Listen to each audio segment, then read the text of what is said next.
السلام علیکم ورحمۃ اللہ وبرکاتہ۔ بسم اللہ الرحمن الرحیم۔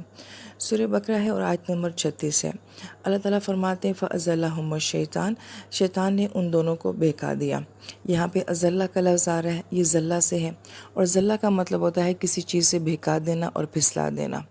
یہاں پہ ترجمے میں جو بات ثابت ہو رہی ہے وہ یہ کہ شیطان نے جب ان دونوں کو بہکایا تھا تو یہ عمل فوری طور پہ نہیں ہوا، اس عمل کو کرتے ہوئے بہت عرصہ لگا ہوگا۔ اب وہ کتنا عرصہ لگا ہے قرآن اس بارے میں بات نہیں کرتا ہے، کیونکہ جنت میں کوئی ایک درخت تو تھا نہیں، ہزاروں اربوں درختوں میں وہ ایک درخت تھا جس سے منع کیا گیا تھا۔ اب شیطان کا ان دونوں کو اس درخت تک لے کر جانا اور پھر کنونس کرنا کہ آپ نے اس کا پھل کھانا ہے، اس کے پیچھے اس کی بہت ساری اسکیمنگ ہے، بہت ساری محنت ہے، کوشش ہے، اور اس میں یقیناً جو ہے ایک عرصہ دراز ہے۔ لہٰذا یہ بات ثابت ہوتی ہے کہ شیطان انسان کو جو ہے وہ یکدم نہیں بہکاتا، بلکہ آہستہ آہستہ کسی کام کی طرف مائل کرتا ہے، چھوٹی بات سے بڑی بات کی طرف لے کر جاتا ہے۔ لیکن ازلہ سے یہ بات ثابت ہو رہی ہے کہ اس نے ان دونوں کو چاہے جتنا بھی عرصہ لیا بہکانے میں، لیکن فائنلی جو ہے وہ اپنی سازش میں، اپنی اسکیمنگ میں جو ہے وہ کامیاب ہو گیا۔ لہٰذا اس بات کو سمجھنا چاہیے کہ جو ٹیکنیک اس نے ہمارے والدین کے ساتھ اختیار کی تھی، وہی ٹیکنیک وہ ہمارے ساتھ بھی اختیار کرتا ہے، کہ گناہ کے قریب لے کر آتا ہے، پہلے وسوسے کی صورت میں، پھر چھوٹی چھوٹی غلطیوں کی صورت میں، اور پھر فائنلی وہ کوئی بہت بڑا جرم یا بہت بڑا گناہ جو ہے وہ ہم سے کروا لیتا ہے۔ لہٰذا وہ ناکام نہیں ہوتا، وہ کبھی مایوس نہیں ہوتا، اور وہ چھوٹے چھوٹے حملوں سے جو ہے وہ پھر بڑا نقصان جو ہے وہ ہمارا کر دیتا ہے۔ لہٰذا ہر چھوٹے سے چھوٹے خیال کو بھی، وسوسے کو بھی اور گناہ کو بھی جو ہے وہ چھوٹا نہیں سمجھنا چاہیے، کیونکہ یہ شیطان کی اسکیمنگ کا ایک حصہ ہوتا ہے۔ فَأَخْرَجَهُمَا مِمَّا كَانَ فِيهِ، اور پھر ان دونوں کو نکال دیا جس میں وہ تھے۔ وَقُلْنَا، تو ہم نے کہا کہ نَهْبِطُوا، اتر جاؤ، بَعْضُكُمْ لِبَعْضٍ عَدُوٌّ، تم میں سے بعض کے دشمن ہیں۔ اب یہاں پہ اِہْبِطُوا کا لفظ جو آیا یہ ہبطہ سے ہے، اور ہبطہ کا مطلب ہوتا ہے کسی کا بلندی سے نیچے کی طرف گر جانا۔ اب آپ قرآن پاک میں یہ لفظ غور سے دیکھیں گے کہ کہاں کہاں آیا ہے۔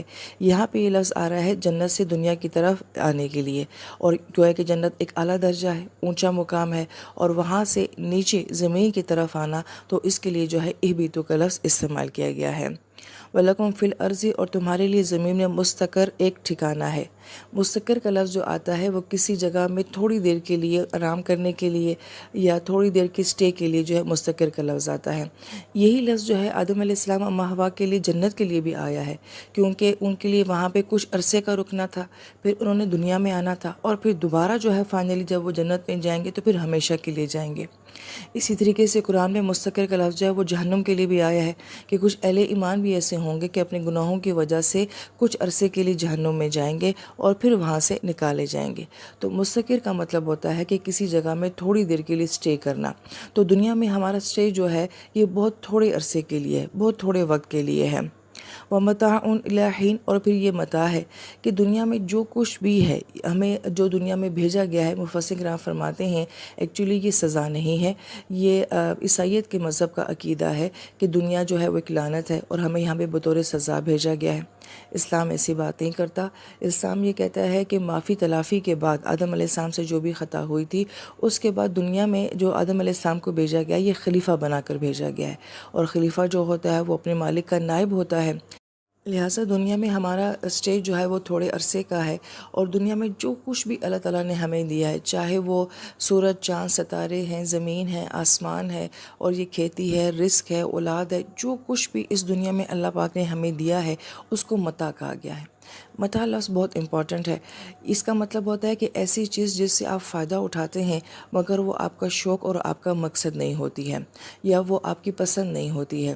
مثلاً جیسے گھر میں جھاڑو بھی ہوتا ہے، ڈسٹ بن بھی ہوتا ہے، لیکن یہ ہماری ضرورت ہے، یہ ہمارے کام آتی ہے، بٹ یہ ہماری چوائس نہیں ہے، یہ ہمارا شوق نہیں ہے۔ ایسے لفظ کو اللہ تعالیٰ نے دنیا کے لیے اور دنیا کی ہر چیز کے لیے کہا ہے کہ یہ متاع ہے، کہ دنیا میں ہر چیز تمہارے لیے جس فائدے مند ہے، تمہیں سپورٹ کرنے کے لیے ہے، تمہارے استعمال، تمہارے ضرورت کی چیز ہے، مگر یہ دنیا تمہارا شوق نہیں ہونی چاہیے، یہ تمہارا ٹارگٹ اور تمہارا مقصد نہیں ہونا چاہیے۔ لہٰذا بڑی غور طلب بات ہے کہ دنیا میں آنا ہمارا بہت تھوڑے عرصے کے لیے ہے، اور پھر جو کچھ دنیا میں ہے وہ سارا کا سارا متاع ہے۔ اِلیٰ حین، اور حین کہا گیا ہے ایک وقت تک ہے، وہ وقت کیا ہے؟ مہینہ، دن، سال، یہ نہیں بتایا گیا، مگر یہ بتایا گیا ہے کہ ایک محدود وقت ہے، تب تک یہ سب ہمیں دیا گیا ہے، اس کے بعد ہم نے کہیں اور چلے جانا ہے۔